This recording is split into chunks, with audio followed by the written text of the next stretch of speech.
Hello hello hello okay. नमस्कार साथियों, नव संकल्प चिंतन शिविर की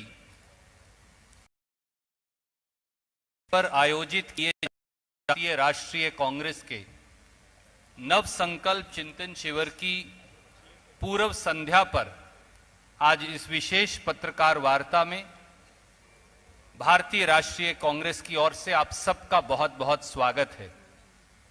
आज इस मौके पर राजस्थान के ओजस्वी मुख्यमंत्री माननीय अशोक गहलोत जी, राजस्थान प्रदेश कांग्रेस कमेटी के अध्यक्ष श्री गोविंद दोतासरा जी, आप दोनों का भी मैं अखिल भारतीय कांग्रेस कमेटी की इस विशेष पत्रकार वार्ता में आने, शामिल होने और मार्गदर्शन के लिए धन्यवाद करता हूं। पत्रकार वार्ता की शुरुआत हम एक छोटी सी फिल्म के साथ करेंगे जो 3.5 मिनट की है, जो नव संकल्प चिंतन शिविर का छोटा सा सार प्रदर्शित करती है। उसके बाद आदरणीय गहलोत साहब अपनी बात कहेंगे, दोतासरा साहब अपनी बात कहेंगे और चिंतन शिविर के मुख्य बिंदुओं को लेकर मैं अपनी बात आपके समक्ष रखूंगा और फिर आपके सवाल लेंगे।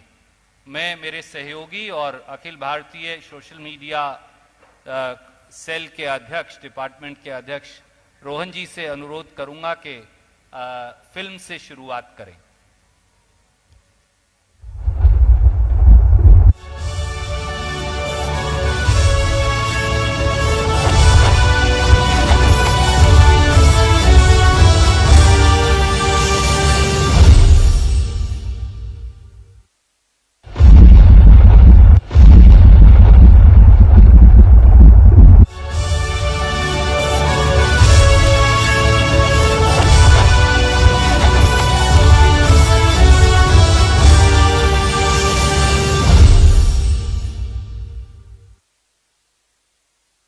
दिशा दीप्त हो उठी प्राप्त कर पुण्य प्रकाश तुम्हारा, लिखा जा चुका अनल अक्षरों में इतिहास तुम्हारा। जिस मिट्टी ने लहू पिया वह फूल खिलाएगी, अंबर पर घन बन छाएगा ही उच्छ्वास तुम्हारा। और अधिक ले जांच, देवता इतना क्रूर नहीं है, थक कर बैठ गए क्या भाई, मंजिल दूर नहीं है।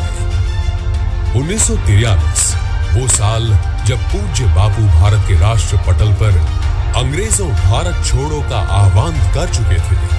ठीक उसी समय राष्ट्र कवि रामधारी सिंह दिनकर ने आजादी के दीवानों में जोश भरने के लिए ये कविता लिखी थी। आज फिर हमारे सामने आजादी की एक और लड़ाई आन खड़ी हुई है। हमने वो लड़ाई भी जीती थी, हम ये लड़ाई भी जीतेंगे। आपको याद होगा 2003 में भी हमारे सामने, देश के सामने ऐसी ही परिस्थितियां थी। सत्ता में बैठे लोगों को इसी तरह अपराजित कहा जाने लगा, मगर हम साथ बैठे, मिलकर लड़े और हमने शाइनिंग इंडिया के नारे की चमक फीकी करते हुए लोगों के दिलों में जगह बनाई और सत्ता में लौटे। जब हम सत्ता में लौटे तो हमने जनता के हितों में मनरेगा, RTE, खाद्य सुरक्षा का अधिकार जैसे कई कदम उठाए जो आज भी मिसाल बने हुए हैं। हमें ये नहीं भूलना है कि हमारा इतिहास हमारी विरासत है और भविष्य हमारा लक्ष्य है। जिनकी विरासत होती है उनकी जिम्मेदारियां भी बड़ी होती हैं और उनको निजी स्वार्थ की इजाजत नहीं होती। आज देश में जो नफरत का माहौल है, बेरोजगारी का जो आलम है, महंगाई का जो तांडव है, किसानों पर अत्याचार हो रहा है, महिलाएं सुरक्षित नहीं है, दलितों पीड़ितों को जीने के अधिकार से वंचित किया जा रहा है और हमारे सबसे बड़े ग्रंथ संविधान की हर रोज हत्या हो रही है, भारत के महान मूल्यों को रौंदा जा रहा है, तो आवश्यक है कि हमारा लक्ष्य इनके खिलाफ खड़े होकर जनता की आवाज बुलंद करना होना चाहिए और पूरा विश्वास है कि हम ऐसा करेंगे। उदयपुर में होने वाला कांग्रेस का नव संकल्प चिंतन शिविर अपने आप में अनूठा और देश भर की चिंताओं को समेटे हुए नवसंकल्प चिंतन शिविर में देश भर की समस्याओं पर विचार करने और जनता की आवाज को बुलंद करने के लिए कांग्रेस ने कुल 6 समितियां बनाई हैं, जिसमें राजनीतिक मुद्दे, आर्थिक चुनौतियां, किसान मजदूर की समस्याएं, सामाजिक न्याय, संगठनात्मक बदलाव, युवाओं व महिलाओं के मुद्दों को केंद्र में रखा गया है। राजस्थान की वीर भूमि पर हो रहा नव संकल्प चिंतन शिविर देश को तमाम चिंताओं से मुक्ति दिलाने वाला साबित होगा और हम एक बार फिर सोनिया गांधी जी, राहुल गांधी जी के नेतृत्व में पुनः मजबूती से उठेंगे और आजाद भारत की आजादी की इस लड़ाई में विजय प्राप्त करेंगे। जय हिंद। शुक्रिया रोहन जी। मैं अब अनुरोध करूंगा माननीय अशोक गहलोत जी से कि वो सबसे वरिष्ठ और तजर्बेकार कांग्रेस के कार्यकर्ता और नेता होने के नाते भी प्रदेश के मुख्यमंत्री के साथ साथ अपना मार्गदर्शन हमें देंगे। गहलोत साहब। हमारे साथ बैठे हुए तमाम सुरजेवाला जी, दुतात्रा जी, अन्य हमारे साथीगण, उपस्थित तमाम पत्रकार मित्रों, सबसे पहले मैं आप सबका यहाँ हार्दिक स्वागत करता हूँ, क्योंकि ये ऐतिहासिक घड़ी आई है राजस्थान के लिए। नव संकल्प शिविर अखिल भारतीय कांग्रेस कमेटी द्वारा आयोजित किया जा रहा है, जिसमें सोनिया गांधी जी ने, कांग्रेस अध्यक्ष जी ने राजस्थान के चुनाव शिविर के लिए, और इस मेवाड़ की धरती पर आप सब दूर दूर से आए हैं। मैं तमाम जो डेलीगेट आए उनका भी साथ साथ में आप सब पत्रकार बंधुओं का हार्दिक स्वागत करता हूँ। आप सब जानते हैं कि पिछले 7 साल से जो हालात है देश के, और जिन हालातों में देश गुजर रहा है, जहाँ संविधान की धज्जियाँ उड़ रही हो, लोकतंत्र खुद खतरे में पड़ रहा हो, पूरे देश में तनाव का माहौल हो, हिंसा का माहौल हो, वो चिंताजनक है, बहुत चिंताजनक है। ऐसे माहौल में कांग्रेस पार्टी, जिसका एक शानदार इतिहास कुर्बानी का, त्याग का, बलिदान कर रहा है, हमें गर्व है कि महात्मा गांधी, पंडित जवाहरलाल नेहरू, सरदार पटेल, मौलाना आज़ाद और अंबेडकर साहब के ज़माने से ही संविधान भी बना और प्रोग्राम, प्रिंसिपल स्थापित हुए, और वही आज देश को एक अखंड रखे हुए, अनेकता में एकता वाले मुल्क के अंदर जो कांग्रेस की नीति है, सिद्धांत है, कार्यक्रम है, उसकी आधार पर देश चलता रहा। चाहे इंदिरा गांधी जी को त्याग करना पड़ा हो, राजीव गांधी जी शहीद हो गए, सरदार बहन सिंह जी शहीद हो गए, पर देश नाबूद कर दिया आतंकवाद को। उस रूप में देश को आज यहाँ तक पहुँचाया है। अफसोस होता है जब सुनते हैं 70 साल में कांग्रेस ने क्या किया। ऐसे लोग सत्ता बैठे हुए हैं, 70 साल में क्या किया कांग्रेस ने। कांग्रेस मुक्त भारत की बात करते हैं, कांग्रेस मुक्त भारत कभी होगा नहीं। कांग्रेस मुक्त भारत की बात करने वाले खुद कभी मुक्त हो जाएंगे। इसलिए हम सबको बहुत जो जिस रूप में आज आए हैं और यहाँ बैठे हुए हैं, 3 दिन तक यहाँ पर चिंतन होगा, मनन होगा, एक नए संकल्प के साथ में जाएंगे तमाम हमारे डेलीगेट्स भी, और जन जन तक भी बात पहुँचाएंगे जो यहाँ फैसले होंगे। कार्यकर्ताओं में उत्साह का संचार होगा, क्योंकि पूरी तरह देश का मीडिया दबाव के अंदर है। जो हिम्मत कर रहे हैं उनको मैं सलाम करता हूँ, दाद देता हूँ, वो हिम्मत कर रहे हैं निष्पक्ष बात करने की। पर जो सीबीआई, इनकम टैक्स, ईडी का जो तांडव हो रहा है देश के अंदर, ऐसा कभी कल्पना किसी ने की नहीं होगी। किसी में घर में घुस जाते हैं, 7 दिन तक निकलते ही नहीं है। अरे भाई यहाँ कुछ मिला ही नहीं आपको, क्यों नहीं निकल रहे हो? सब ऊपर से आदेश आएंगे तब निकलेंगे। तो कहने को हजार बातें हैं, मैं उन बातों में नहीं जाना चाहूँगा, क्योंकि अभी हमारे पीसी प्रेसिडेंट अपनी बात करेंगे और सुरजेवाला साहब को आप देखते हैं कि किस रूप में इन्होंने हमेशा कांग्रेस के बिहार पर जो देशवासियों को हमेशा संदेश दिया है, उन सब के हम लोग कायल हैं। मैं उम्मीद करता हूं कि आप सब जो यहाँ आए हैं, आप खुद महसूस करेंगे कि कांग्रेस के नेता लोग, कार्यकर्ता लोग सोनिया गांधी जी के, राहुल गांधी के नेतृत्व में एक नए संकल्प के साथ में निकलेंगे और देशवासी उम्मीद करते हैं कांग्रेस से। लाख बातें कर लो, लोग कहेंगे, आज भी कहते हैं कि कांग्रेस ही मुख्य विपक्षी पार्टी है, और उसी रूप में आज देशवासी बहुत चिंतित भी है। मैं उम्मीद करता हूं कि ये शिविर बहुत ही कामयाब रहेगा। मैं पुनः एक बार आप सबका हार्दिक स्वागत करता हूं और आपसे अपेक्षा करता हूं कि जो कुछ भी यहाँ चिंतन मनन हो, वो मैं समझता हूँ कि आपके माध्यम से पूरा देश सुनेगा, क्योंकि ये कोई चिंतन शिविर मामूली नहीं है। जो रेस्पॉन्स मिल रहा है यहाँ पर आने वालों का भी, प्रेस का भी, उससे हम बहुत ही प्रभावित हैं कि आप लोग, और अभी तक कई लोग आ रहे हैं हमारे साथी लोग, पत्रकार बंधु। मैं उम्मीद करता हूँ कि एक नया मैसेज कांग्रेस देने में सफल होगी। ये बात करता मैं अपनी बात समाप्त करता हूँ। दोतासरा साहब। माननीय मुख्यमंत्री जी, माननीय सुरजेवाला साहब, सम्मानित मंच और देश के विभिन्न कोने से पधारे हुए मेरे मीडिया के भाई और बहनों, सबसे पहले राजस्थान प्रदेश में नव संकल्प शिविर जो भारतीय राष्ट्रीय कांग्रेस करने जा रही है, उसकी मेजबानी का मौका हम सबको राजस्थान को मिला। हमने आपको आमंत्रित किया, आप यहां पधारे, आपका हार्दिक स्वागत, आपका अभिनंदन।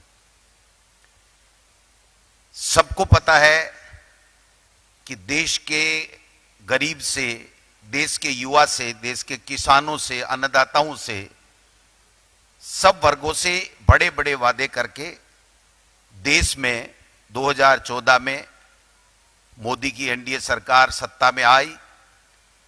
70 साल का हिसाब मांगने वाले 7 साल का अभी तक कोई हिसाब इन्होंने दिया नहीं, और जिस प्रकार से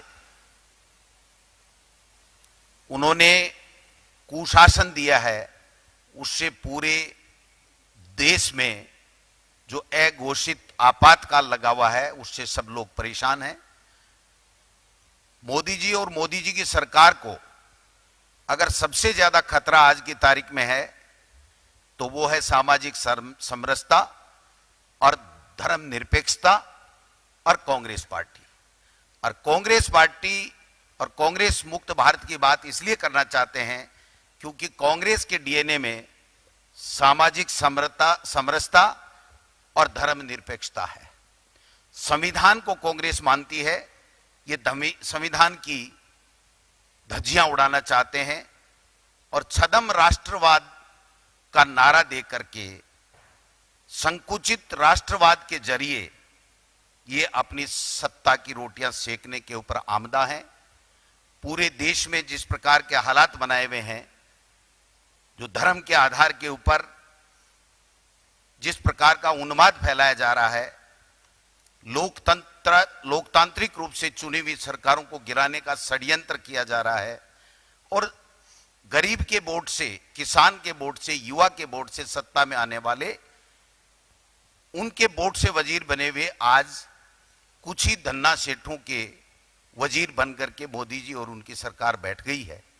ऐसे में कांग्रेस पार्टी, जिसके डीएनए में राष्ट्रवाद, आजादी से लेकर के अब तक जो लड़ाई कांग्रेस ने लड़ी और जो देश को एक और अखंड त्याग और तपस्या और बलिदान देकर के रखा है, उसके ऊपर अब आज ये लोग लाना चाह रहे हैं। ऐसे में हम सब कांग्रेस के लोगों ने आदरणीय सोनिया गांधी जी और राहुल गांधी जी के नेतृत्व में हम सब इस नव संकल्प शिविर के माध्यम से, हम सब जो आपकी भावनाएं हैं, पूरे देश की भावनाएं हैं कि कांग्रेस ही एक ऐसी पार्टी है जो देश की आजादी से लेकर के ये स्वर्णिम भारत हम देख रहे हैं, उसमें उसकी त्याग, तपस्या और बलिदान है। ये केवल मात्र वर्ग विशेष में बांट करके अपनी राजनीतिक रोटियां सेकना चाह रहे हैं। अब इस लड़ाई को जो छद्म राष्ट्रवाद, संकुचित राष्ट्रवाद, धर्म के आधार के ऊपर सामाजिक समरसता को जो छिन्न भिन्न कर रहे हैं, धर्मनिरपेक्षता को मानने के लिए तैयार नहीं है, संविधान को मानने के लिए तैयार नहीं है, इन ऐसे लोगों के खिलाफ निर्णायक लड़ाई लड़ने के लिए और जोर शोर से लड़ाई लड़ने के लिए हम इस संकल्प शिविर में नया संकल्प कांग्रेस के तमाम नेता और कार्यकर्ता लेंगे। और 2023 राजस्थान में जो गुड गवर्नेंस अशोक गहलोत जी ने दी है, उसके आधार के ऊपर 2023 में राजस्थान में भी सरकार पुनः बनाएंगे और 2024 में यूपीए सरकार बनाएंगे और मोदी सरकार का सुपड़ा साफ करेंगे। इस संकल्प के साथ में, एक नए जोश और स्फूर्ति के साथ में हम सब लोग पूरे देश में कांग्रेस को मजबूत करेंगे। आप सब आए, आपका बहुत बहुत धन्यवाद, स्वागत, थैंक यू। शुक्रिया दोतासरा साहब। इससे पहले कि हम आपके प्रश्न लें, नव शिव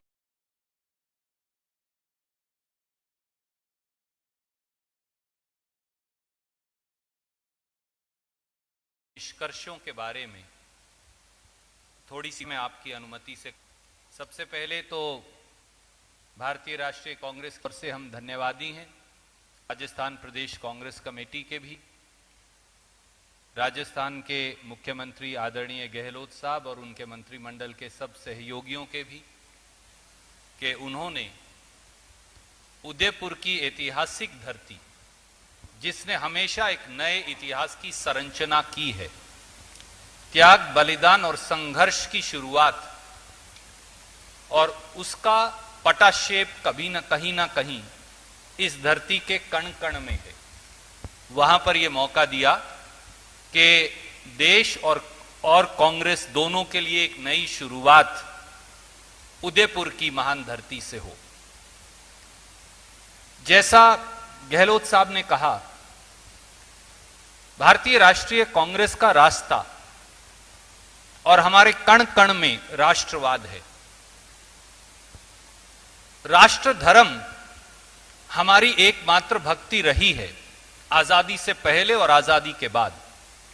राष्ट्र के लिए बलिदान की परिपाटी कांग्रेस का इतिहास भी है, वर्तमान भी और भविष्य भी। और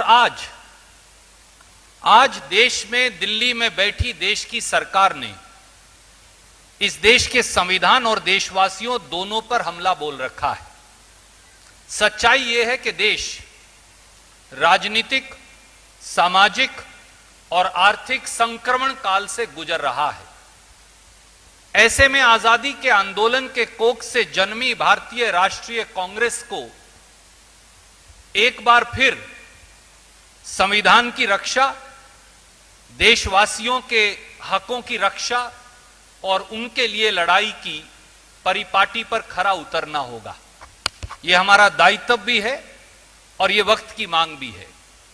और इसीलिए देश की अपेक्षाओं के अनुरूप आत्मचिंतन,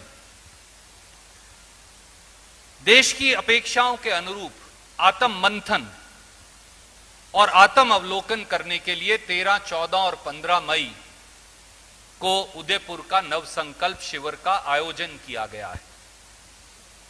राष्ट्र धर्म की कसौटी पर नव संकल्प क्यों? यह एक सवाल है जो आम जनमानस भी और मीडिया के साथी हमसे पूछते हैं। साथियों, 6-7 महत्वपूर्ण बिंदु हैं जिनकी तरफ आपका मैं ध्यान आकर्षित करूंगा। आज भारत भयावह आर्थिक असमानता का शिकार है। देश के 142 सबसे अमीर लोगों की संपत्ति एक साल में 30 लाख करोड़ बढ़ गई, परंतु देश के 84% घरों की आय और तनख्वाह गिर गई या कम हो गई। 15-15 लाख तो खाते में आए नहीं, जो पैसा बचत का था वो आम जनमानस का वो भी लुट गया। दूसरा पहलू, गर्त में गिरती अर्थव्यवस्था के चलते भारत का रुपया अब बेदम सा दिखता है। 75 साल का रिकॉर्ड आज टूट गया। जब आज हम सब बात कर रहे हैं, 75 साल में रुपये की सबसे भारी गिरावट आज के दिन आई, जब एक अमेरिकी डॉलर के बदले में अब 77 रुपया 56 पैसे रुपया की कीमत हो गई। अर्थव्यवस्था चलेगी कैसे? दूसरी ओर 68 सालों में देश पर कर्ज था साल 2014 तक 55 लाख करोड़। 8 साल बाद दिल्ली के हुक्मरानों की सत्ता के 8 साल बाद 2022 में वो कर्ज हो गया 135 लाख करोड़। 68 साल में 55 लाख करोड़, 8 साल में बढ़कर हो गया 135 लाख करोड़। मोदी सरकार हर रोज मुझ पर, हम सब पर, आप पर, आपके दर्शकों और पाठकों के सर पर 4000 करोड़ रुपया कर्ज हर रोज लेती है। हर हिंदुस्तानी पर 1 लाख रुपए का कर्ज अकेली भारत सरकार ने चढ़ा दिया। तीसरा पहलू, महंगाई और मोदी सरकार दोनों ने मिलकर जनता का जीवन नर्क बना दिया।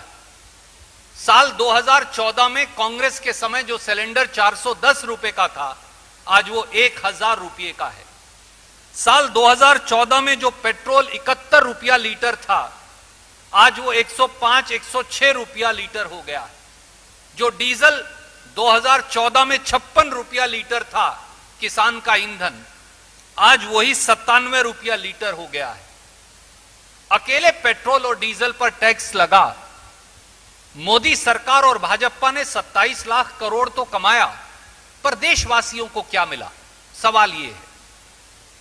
यही हाल आटा, दाल, खाने का तेल, सब्जी, टूथब्रश, शैंपू, टीवी, फ्रिज, हर रोजमर्रा की जरूरत की वस्तु का है। चौथा पहलू, देश का युवा बेरोजगारी के घिनौने साए में आज संघर्षरत है। पहली बार देश के इतिहास में, शायद 45 वर्षों में, इतनी भयंकर बेरोजगारी है। सरकारी आंकड़े भी 8% बेरोजगारी बताते हैं, पर स्थिति जमीन पर और ज्यादा भयावह है। भारत सरकार सरकारी उपक्रमों और प्रांतीय सरकारों के अगर सरकारी पदों की बात करें तो इस देश में 30 लाख नौकरियां, सरकारी नौकरियां खाली पड़ी। राजस्थान, हरियाणा, पंजाब, जहां से सबसे ज्यादा लोग फौज में जाते हैं, 2,55,000 पद खाली पड़े। एमएसएमई, लघु छोटे उद्योग, उन पर ताला लग गया। 2 करोड़ रोजगार देना तो दूर की बात है, कई करोड़ रोजगार चले गए। पांचवा पहलू, देश के सत्ता के सिंहासन पर, दिल्ली के सिंहासन पर बैठे लोग किसान और खेती के दुश्मन बने बैठे। कभी 3 काले कानून लाकर खेती पर प्राइवेट कंपनियों का कब्जा होने का षड्यंत्र होता है, तो कभी खेती पर टैक्स लगाया जाता है। पहली बार खाद पर जीएसटी, कीटनाशक दवाई पर जीएसटी, ट्रैक्टर और खेती के उपकरणों पर जीएसटी। यह अपने आप में अनूठी बात है। यूरिया और डीएपी के दाम इतने बढ़ गए और उनकी सब्सिडी इतनी ज्यादा काट दी गई कि अब किसान के लिए वो खरीदना मुश्किल हो गया। और एमएसपी गारंटी कानून पर चर्चा तक नहीं। मनरेगा का बजट काट दिया गया। 100 दिन का काम तो दूर की बात है, 20 दिन का काम गरीब मजदूर, भूमिहीन मजदूर को नहीं मिलता। किसान की आय 2022 तक दुगनी होनी थी, परंतु यहां तो उपज की लागत मिलने के लाले पड़े हैं। छठा पहलू, दलितों, आदिवासियों, पिछड़ों, वंचितों और गरीबों, उनके लिए तो जैसे दिल्ली की सरकार के दरवाजे बंद हो गए हों। दलित आदिवासी सब प्लान खत्म कर दिया गया। उनके आरक्षण और दलित पक्षधर कानूनों को जबरन आक्रमण और अतिक्रमण उन पर किया जा रहा है। पीएसयूज बेचकर दलितों और पिछड़ों के आरक्षण को खत्म किया जा रहा है। दलित अत्याचार चरम सीमा पर हैं। दलित कल्याण की केंद्रीय सरकार की स्कीम कुल बजट का 4.4% रह गई है। और अब तो केंद्र सरकार पिछड़ों की संख्या की डेटा तक, सेंसस तक रिलीज करने से मना कर रही है। और राष्ट्रीय सुरक्षा का एक 7वां पहलू और, देश की संप्रभुता और भूभागीय अखंडता पर चौतरफा हमला बोला गया है। 1 साल से अधिक से चीन ने लद्दाख में भारत मां की सरजमी पर कब्जा कर रखा है, परंतु मोदी सरकार चीन को वापस खदेड़ने में असक्षम साबित हुई है। चीन ने अरुणाचल में अतिक्रमण कर हमारी सीमा के अंदर तक गांव बसा लिए, पर सरकार कुछ नहीं करती।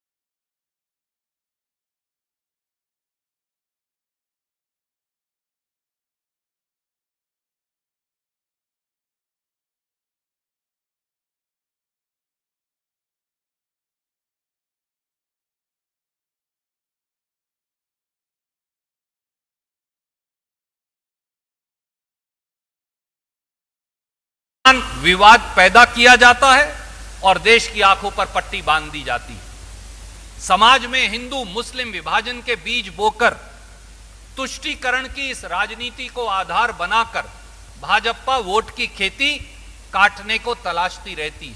हर प्रांत में जहां चुनाव होगा 1 साल पहले दंगे शुरू हो जाएंगे। राजस्थान इसका सबसे ताजा उदाहरण है।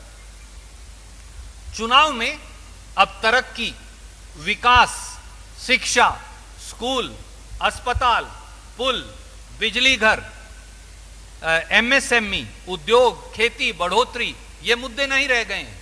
भाजपा प्रायोजित मुद्दे हैं क्या? शमशान कब्रिस्तान, बुलडोजर, लाउड स्पीकर, गर्मी निकालना, मंदिर बनाम मस्जिद बनाम गिरजाघर बनाम गुरुद्वारा, आप क्या खाएंगे, क्या कपड़े पहनेंगे, इसको लेकर विवाद। और दुर्भाग्य से भारतीय जनता पार्टी ने हमारे मीडिया के भाइयों के एक हिस्से को भी इस सारी साजिश के अंदर कहीं ना कहीं पिरो लिया है।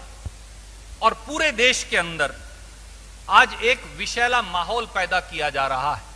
आज देशवासियों और भारतीय राष्ट्रीय कांग्रेस के समक्ष यही सबसे बड़ी चुनौती है। साथियों, क्या देश ऐसे चल सकता है? क्या देश ऐसे तरक्की कर सकता है? क्या देश ऐसे आगे बढ़ सकता है? क्या भविष्य के भारत का निर्माण हिंदू मुसलमान के बंटवारे के आधार पर होगा? क्या भविष्य के भारत का निर्माण जातिगत बंटवारे और आर्थिक भेदभाव के आधार पर होगा? क्या यह गांधी का भारत है? क्या ये नेहरू, पटेल, बिस्मिल, आजाद, बोस, राजेंद्र प्रसाद, भगत सिंह, अशफाक उल्लाह खान का भारत हो सकता है? ये कुछ सवाल हैं जो आज हम सबके सामने, और कांग्रेस का संगठन भी,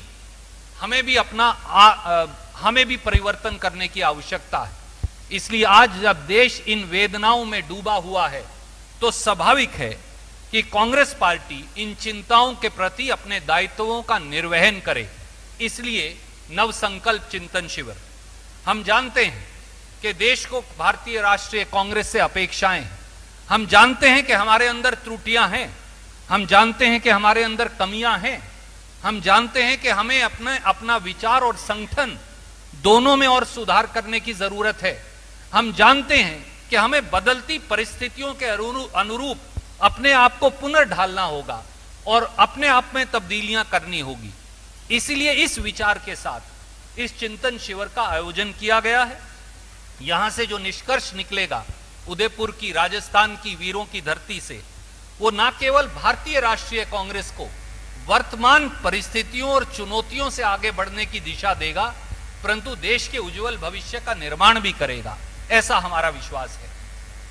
कोई भी प्रश्न आप पूछना चाहें तो स्वागत है।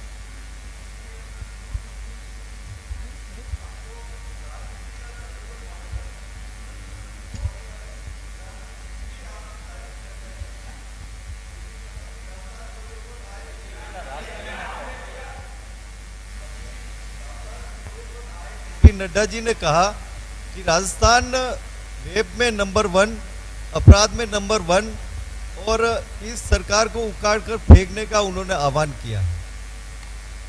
क्या कहना है इस सवाल पे और क्या जवाब है आपका? पता नहीं कहाँ से कौन आंकड़े लेके आया है।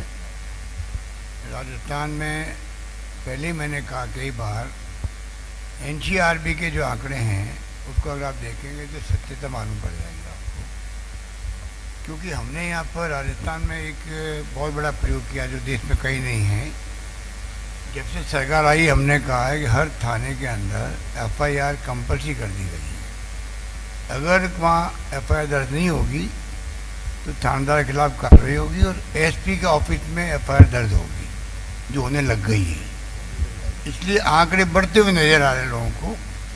हकीकत दूसरी है जो आपको एनसीआर की बुक में मिलेगी, आपको एनसीआरबी की बुक में। नंबर 2,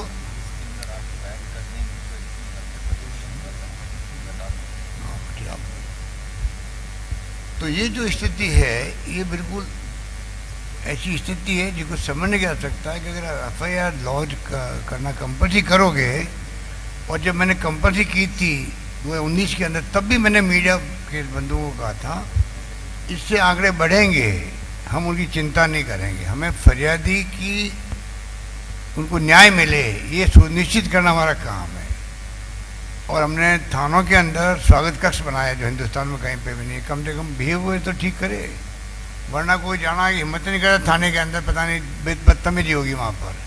तो सारा हम लोगों ने कई फैसले किए, उसका असर भी है।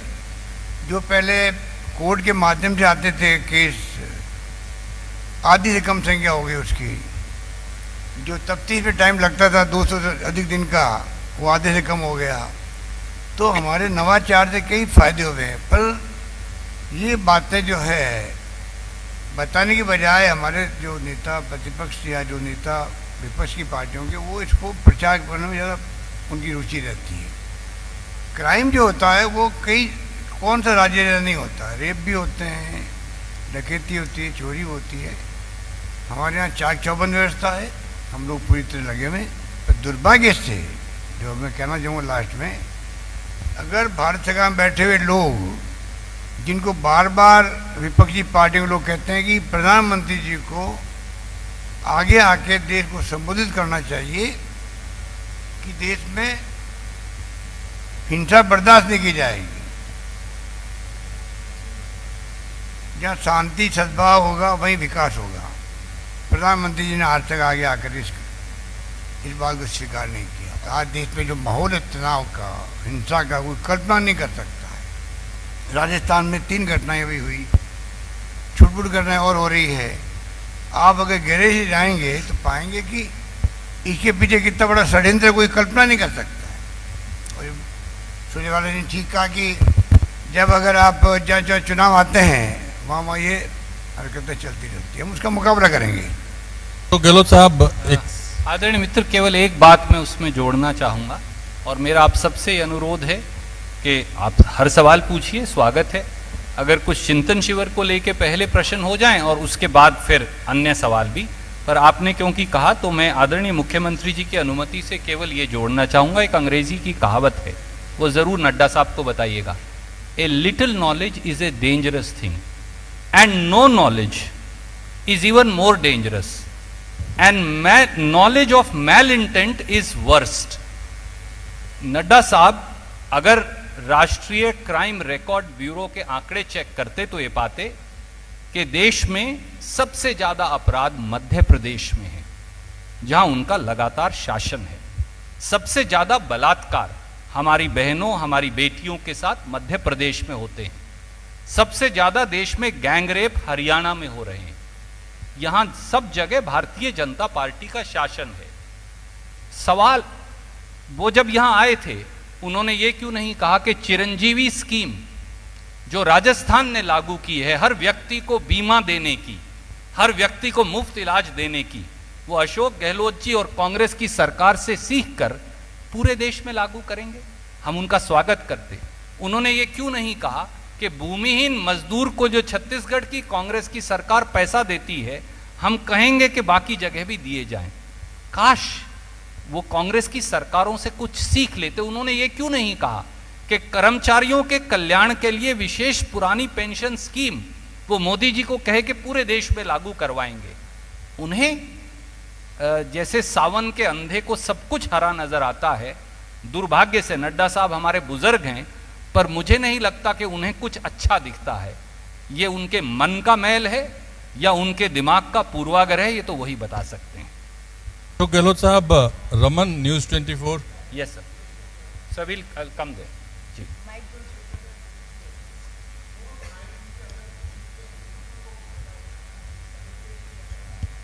क्या इस चिंतन शिविर में हिंदुत्व को लेकर जो स्ट्रेटजी चल रही है इस समय, उसको लेकर कोई चिंतन होगा? और नंबर दो, जो पंजाब में आपकी सरकार गई वो अंतर्द्वंद्वों के वजह से गई थी, जिस तरह से वहाँ के हालात रहे कांग्रेस, और बाकी जगह भी हालात करीब करीब वैसे ही हैं, तो क्या जो अंतर्द्वंद है, क्या उसको कॉप अप करने के लिए भी आपका जी सर, पहले तो कभी भी हरियाणा के आदमी से 2 सवाल इकट्ठे नहीं पूछते, भूल जाते हैं वो।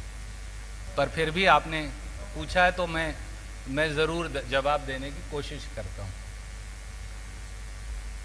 जैसा मैंने तफसील से आपको बताया,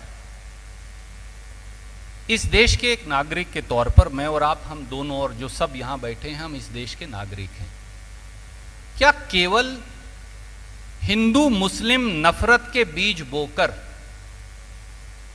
और नफरत की उस खेती को काटकर वोट बटोरकर यह देश चल सकता है? सवाल इस देश के सामने आज ये है। क्या मंदिर मस्जिद का टकराव करा के देश प्रगति कर सकता है? क्या जाति के आधार पर विभाजन करके यह देश आगे बढ़ पाएगा? क्या देश का एजेंडा प्रगति, तरक्की, स्कूल, शिक्षा, यूनिवर्सिटी, ITI, पॉलिटेक्निक, अस्पताल, ब्रिज, खेती, रोजगार होना चाहिए, या फिर लाउड स्पीकर और बुलडोजर? ये मुख्य धारा का अंतर है जिस पर चिंतन, जैसा मैंने कहा, इस नवसंकल्प चिंतन शिविर में भारतीय राष्ट्रीय कांग्रेस करेगी। एक विचारधारा वो है जो लाउड स्पीकर और बुलडोजर पर आपकी वोट मांगती है। उन्हें कोई फर्क नहीं पड़ता कि आपके बच्चे को कोविड में शिक्षा मिली हो या ना मिली हो, आपके चलने के लिए सड़क हो या ना हो। वो केवल और केवल उदार हृदय हिंदू धर्म का नाम लेकर उसकी आड़ में नफरत की खेती कर रहे हैं, क्योंकि सबसे उदार, सबसे समावेशी और सबसे सनातन शायद हिंदू धर्म है, क्योंकि एक सभ्यता भी है। उस सभ्यता को षड्यंत्रकारी तरीके से दूषित करने का, वहां नफरत और बंटवारे का जहर बोने का काम भारतीय जनता पार्टी और उनके लोग कर रहे हैं। मैं एक छोटा सा सवाल करूं, आपके समक्ष रखूं। उत्तराखंड में अब दंगे क्यों नहीं हो रहे? क्योंकि वहां चुनाव हो गया। नहीं तो 1 साल उत्तराखंड खबर में रहा, हर रोज दंगे होते थे। अब उत्तर प्रदेश में दंगे क्यों बंद हो गए? क्योंकि चुनाव हो गया, भारतीय जनता पार्टी का एजेंडा संपन्न हो गया। अब कर्नाटक में क्यों शुरू हो गए? क्योंकि वहां 14 महीने बाद चुनाव है। राजस्थान में क्यों शुरू हो गए? क्योंकि अगले 1 साल में यहां चुनाव है। क्या ये एक पैटर्न नजर नहीं आता? गोवा में चर्च पर हमला बोला जाता था जब तक चुनाव नहीं हुआ था, अब गोवा में कुछ नहीं हो रहा। जहां जहां चुनाव होता है, लोगों का ध्यान भटकाने और तुष्टीकरण की नई राजनीति करने के लिए, जहां ईसाई हैं वहां हिंदू और ईसाई के बीच, जहां सिख हैं वहां हिंदू और सिख के बीच, जहां मुसलमान हैं वहां हिंदू और मुसलमान के बीच, जहां मुसलमानों की संख्या कम है वहां जैसे पटेल और गैर पटेल के बीच, मराठा और गैर मराठा के बीच, हरियाणा में जाट और गैर जाट के बीच ये तुष्टीकरण और बंटवारे की राजनीति करेंगे। जनता को भी सजग होना पड़ेगा और कांग्रेस को भी अपना दायित्व निभाना पड़ेगा। यही इस देश की परिपाटी भी है और यही सच्चा राष्ट्र धर्म भी। हम उस राष्ट्र धर्म पर खरे कैसे उतरें, संगठनात्मक बदलाव कैसे लाएं, आत्मचिंतन, आत्म अवलोकन कैसे करें, ये कार्य हम करेंगे। और इसमें से जो निष्कर्ष निकल कर आएगा वो भारतीय राष्ट्रीय कांग्रेस को एक नई दिशा देगा, ऐसा हमें विश्वास है। आपने अंतर्द्वंद की बात की किसी भी दल के लिए वैचारिक भिन्नता सही है, पर जब वो वैचारिक भिन्नता दल की प्रगति को प्रभावित करे तो वो अनुशासन की लक्ष्मण रेखा को तोड़ देती है, वो सही नहीं। हमें लगता है कि कांग्रेस अध्यक्षा श्रीमती सोनिया गांधी जी ने, राहुल गांधी जी ने, कांग्रेस की अनुशासन समिति ने इस बारे में स्पष्ट निर्णय लिया है कि मेरा दोतासरा साहब से वैचारिक मतभेद कभी हो सकता है, कभी कभी नीतिगत मतभेद भी हो सकता है, पर वो नीतिगत और वैचारिक मतभेद पार्टी की लक्ष्मण रेखा के अंदर उसका निपटारा हो, ना कि उसके बाहर प्रेस और मीडिया के माध्यम से नहीं। Any other questions? जी तब आपसे ये सवाल मैं इसलिए पूछ रहा हूं कि आप गुजरात के प्रभारी रहकर आपने करीब करीब बीजेपी को हरा दिया था चुनाव। सबसे बड़ी बात यह है कि इस नव संकल्प चिंतन शिविर के जरिए क्या संदेश कैसे जाएगी कांग्रेस पार्टी के कार्यकर्ताओं के बीच में? दोतासरा साहब ने कहा कि 2023 में राजस्थान में, 2024 में केंद्र में यूपीए की सरकार बनेगी, लेकिन बीजेपी के हिंदुत्व के एजेंडे को कैसे आप मात देंगे? मुझे लगता है इसका जवाब हम 2 बार दे चुके हैं। ये वही सवाल है जो आदरणीय हमारे वरिष्ठ मित्र ने पूछा और जिसकी व्याख्या मैंने की। डॉक्टर साहब, बेटा उधर दीजिए डॉक्टर साहब को। प्रदीप जी, मेरा सवाल ये है कि दिल्ली में आपने तय किया था, यहाँ पर फिल्म भी दिखाई तो बताया कि आप नव संकल्प चिंतन शिविर में आए हैं। दिल्ली से उदयपुर तक आप पहुंचे, अभी शिविर भी शुरू नहीं किया, आपने चिंतन गायब कर दिया। इस शिविर से उम्मीद क्या करें हम लोग? आदरणीय डॉक्टर साहब, मैं केवल आपसे जरूर ये अपेक्षा करूंगा, और मुझे लगता है कि वो अपेक्षा शायद सही होगी, आपकी वरिष्ठता और आपके तजर्बे को देखते हुए। मेरे मित्र जो यहाँ मौजूद हैं, रोहन गुप्ता जी, उनके साथियों ने आज दोपहर को बहुत कड़ी मेहनत कर इस फिल्म का निर्माण किया। हो सकता है एक शब्द उसके अंदर कहीं किसी मित्र से छूट गया हो, पर तो फिर मुझे नहीं लगता कि इस तरह की मीन मेख में से कुछ निकलेगा। मैं आपको ये विश्वास से कह सकता हूं, हम आत्म चिंतन भी करेंगे, आत्म मंथन भी करेंगे, आत्म अवलोकन भी करेंगे। मैंने ये तीनों शब्दों की से शुरुआत की थी। मैम, सर मेरा सवाल राजस्थान के मुख्यमंत्री अशोक गहलोत जी से भी है। सर, राजस्थान में भी 1 साल के बाद चुनाव आएंगे, तो क्या उसके ऊपर भी मंथन किया जाएगा? स्ट्रैटेजी जो है वो 2024 के लिए है, और राजस्थान के लिए आप लोगों की क्या स्ट्रैटेजी रहेगी स्पेसिफिकली चुनावों को लेके, असेंबली के जो चुनाव है?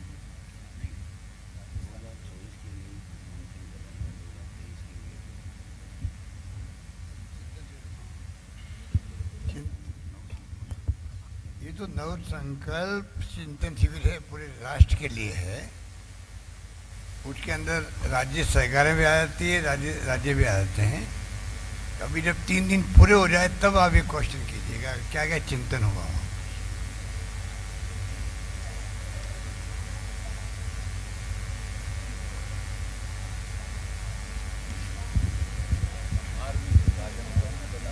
देखिए, धार्मिक विभाजन करने का षड्यंत्र बहुत बड़ा है। मैं मीडिया के साथ जो कहना चाहूँगा कि लेखक, पत्रकार और साहित्यकार, मैं समझता हूँ कि आज कई तो लिखते लिखते थक गए हैं, साहित्यकार भी, लेखक भी। ये स्थिति बनती जा रही देश के अंदर। कहाँ तक लिखें? देश का जो हालात है वो सबके सामने है। पूरे सबको ही बुद्धिजीवियों को चिंता करने की जरूरत है। सरकार क्या व्यवहार कर रही है आप देख रहे हैं। अगर 200-250 ब्यूरोक्रेट ने अपनी भावना व्यक्त कर दी तो उसको काउंटर करवाएंगे बजाय इसके कि उसका कुछ जवाब देंगे। तो जो स्थितियाँ देश में है वो हमारे सामने है, चिंताजनक है और षड्यंत्र हो रहे हैं। राजस्थान का मामला देख लीजिए, अभी जो दंगे भड़काए गए, करौली के अंदर 9 वर्ष पे दंगा करने की कोशिश की गई, हमने उसको रोका। 1 घंटे के अंदर जो कुछ होना था हो गया, दुकानें जलाई गई, सब कुछ हो गया 1 घंटे का। पर 15 दिन तक लगातार करौली चलता रहा देश के अंदर।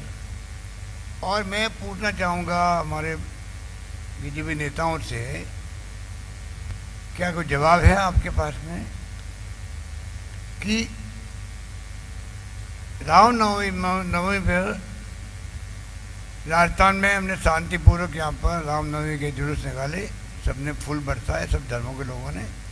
7 राज्यों में दंगे भड़के उस दिन, 7 राज्यों में, 7 राज्यों और करौली राजस्थान का, सब में एक सा तरीका था, मोडस ऑपरेंडी एक थी। क्या कारण था? मैंने अमित शाह जी को मैंने मीडिया में कहा था कि अमित शाह जी को चाहिए कि वो साहस दिखाए और इंक्वायरी बिठवाए कोई सुप्रीम कोर्ट या हाई कोर्ट जज से कि 8 राज्यों में दंगे एक से हुए, एक से तरीके से, उसके क्या कारण है। हो सकता है कि अगर सच्चाई सामने आएगी तो आगे दंगे नहीं भड़केंगे। कौन सुनने वाला है? क्योंकि दंगे जब सरकार में बैठे हुए लोगों की मनसा ही अगर हिंसा को रोकने की नहीं हो तो आप क्या कर सकते हो। जो खबरें आ रही है हमारे पास में सरकारी स्तर पर ही, वो भी कोई अच्छी खबरें नहीं है। जिस प्रकार से योजनाबद्ध तरीके से ये दंगे करवाना, तनाव पैदा करने की घटनाएं हो रही है, वो देश हित में नहीं है। अशोक जी, अशोक जी,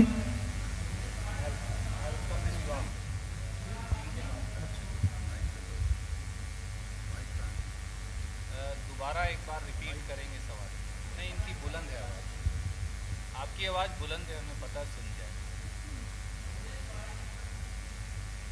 बेटा माइक इधर। क्या हो गया कांग्रेस पार्टी को? मेरा सवाल है, कांग्रेस पार्टी पर हमेशा परिवारवाद के आरोप लगते रहते हैं। दूसरा ये कि सर 70 साल तक देश पर शासन करने वाली कांग्रेस को आज चिंतन करना पड़ रहा है कि कांग्रेस कैसे मजबूत हो, तो इसका कारण क्या रहा है? आदरणीय साथी, शायद आपने सुना नहीं कि पूरी परिस्थिति की व्याख्या मैंने की। क्या 70 साल में रुपया $1 के मुकाबले में 77 रुपया 56 पैसे हुआ था? जवाब नहीं में है। क्या 70 साल में गैस का सिलेंडर 1000 रुपया हुआ था? जवाब नहीं में है। क्या 70 साल में पेट्रोल और डीजल 100 रुपया पार कभी हुआ था? जवाब नहीं में है। क्या 70 साल में इतनी भयंकर बेरोजगारी हुई थी? जवाब वो भी नहीं में है। क्या 70 साल में कभी लाखों किसानों को दिल्ली की सीमा पर 8, 9, 10 महीने तक आंदोलन करना पड़ा था? उसका जवाब भी नहीं में है। क्या 70 साल में कभी दिल्ली की सरकार ने 30-30 करोड़ में विधायक खरीदकर चुनी हुई सरकारों को गिराने का इस प्रकार षड्यंत्र किया था जिसका राजस्थान भी कोप भाजन बना? शायद जवाब नहीं में है। इसलिए ये चुनौती हमारे सामने तो है ही, क्योंकि हमें नफरत की खेती को काटकर वोट बटोरने की बीजेपी की का जो रास्ता है उसकी काट भी ढूंढनी है, मैं मानता हूं। पर यह चुनौती देश के सामने भी है। क्या 70 साल में 200 पत्रकारों की 8 साल में कभी हत्या हुई थी? उसका जवाब भी नहीं है। इसलिए इस देश और इस देश के संविधान पर, जैसा गहलोत साहब ने शुरू में कहा, आक्रमण बोल रखा है दिल्ली के सिंहासन पर बैठे लोगों ने। इसलिए चिंतन की आवश्यकता है। Sir Gehlot ji, sir, I will come to you. I think he is been waiting for some. Gehlot ji से सवाल है मेरा। गहलोत जी, ये जो शिविर है इसमें चिंतन का मुख्य विषय क्या है? मुख्य विषय क्या, प्रायोरिटी आपकी ये है कि देश में जो हालात हैं वो प्रायोरिटी आपकी है, मुख्य विषय है, या आपकी पार्टी के अंदरूनी जो हालात हैं, जो पार्टी की दशा दिशा है, नंबर 1 पे क्या है? किस पे चिंतन होगा? आदरणीय साथी, मुझे लगता है कि आप शायद देर से आए, विलंब। नहीं, मैं पहले से आया था। मैं तो प्रायोरिटी पूछ रहा हूँ, पहली प्रायोरिटी क्या है? जो ये पिक्चर दिखाई आपको मूवी, और जो इतनी बातें हमने कही, उस पे बाकायदा ये चिंतन शिविर के 6 विषय हैं। मैं फिर दोहराता हूं आपकी जानकारी के लिए। पहला समूह है राजनीतिक, दूसरा समूह है आर्थिक, तीसरा समूह है संगठनात्मक, चौथा समूह है कृषि, पांचवा समूह है सशक्तिकरण और छठा समूह है युवा। इन सब पर चर्चा होगी। सारे जो 450 के करीब जो हमारे साथी आए हैं, अलग अलग देश के कोनों से, अलग अलग आयु के, 50 अंडर 50 है ये। 50% लोग 50 साल से कम आयु के इस चिंतन शिविर में शामिल हो रहे हैं। 21% महिलाएं हैं इस चिंतन शिविर में। ये सब बैठकर भविष्य के रास्ते पर और उसके निष्कर्षों पर चिंतन करें। सर मेरा एक सवाल है sir. I'll come to you, sir. एक बार उधर सर, चले जाएं दोबारा। सर मेरा एक सवाल है सर।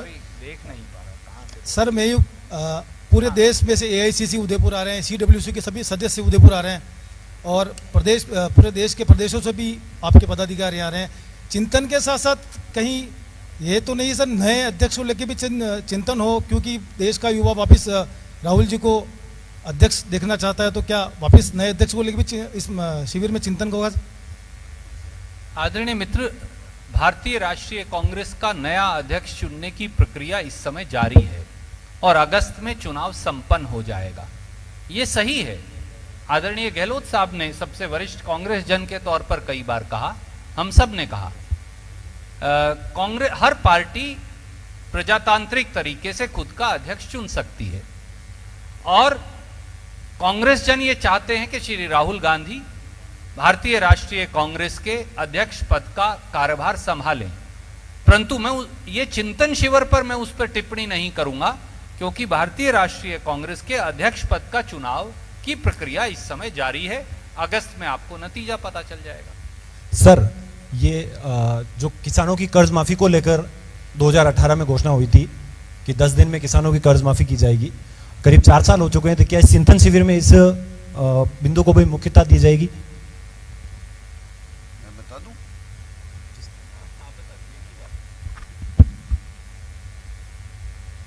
राहुल गांधी जी ने सरकार बनने के 10 दिन में यहाँ के किसानों का कर्जा माफ करने की बात कही।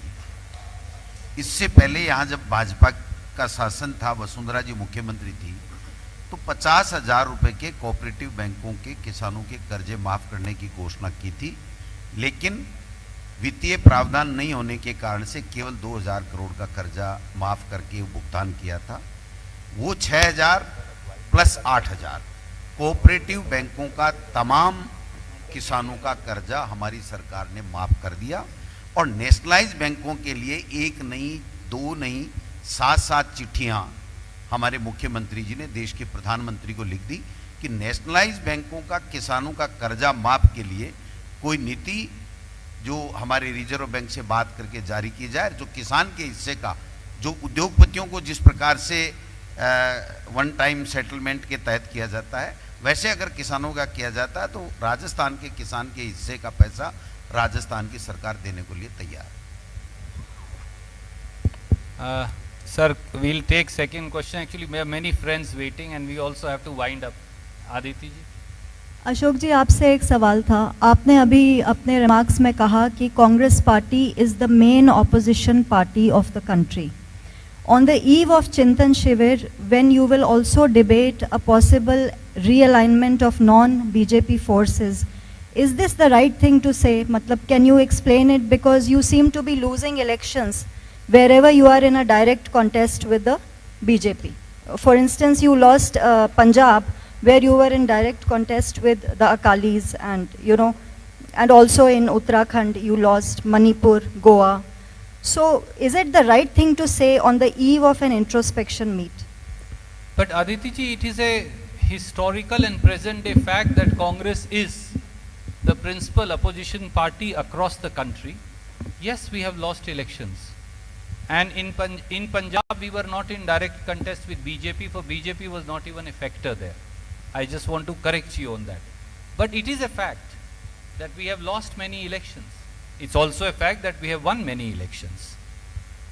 But that does not change the reality that from Kashmir to Kanyakumari, in every village and area, there is a Congress worker somewhere where the Congress flag is flying. And we consider it our historical as also futuristic responsibility to ensure that those ethos intrinsic to the very idea of India continue to remain relevant at a time when religious and caste-based polarization and economic inequality has become the become the mantra of the present day rulers. Of course we will be, हम हर रोज कोशिश करेंगे कि 2 बार briefing करें, एक बार तो हर रोज briefing करेंगे आपको बाकायदा नोटिस देकर, ताकि आप चिंतन शिविर की कार्रवाई से वंचित ना हो। बहुत सारे साथियों के बहुत सारे सवाल हैं, मुख्यमंत्री जी ने मुझे कहा है कि उन्हें कुछ और तैयारी के लिए जाना है। मैं आपसे क्षमा चाहते हुए आप सबका बहुत बहुत धन्यवाद करना चाहता हूं और इस पत्रकार वार्ता का हम यहीं समापन करते हैं।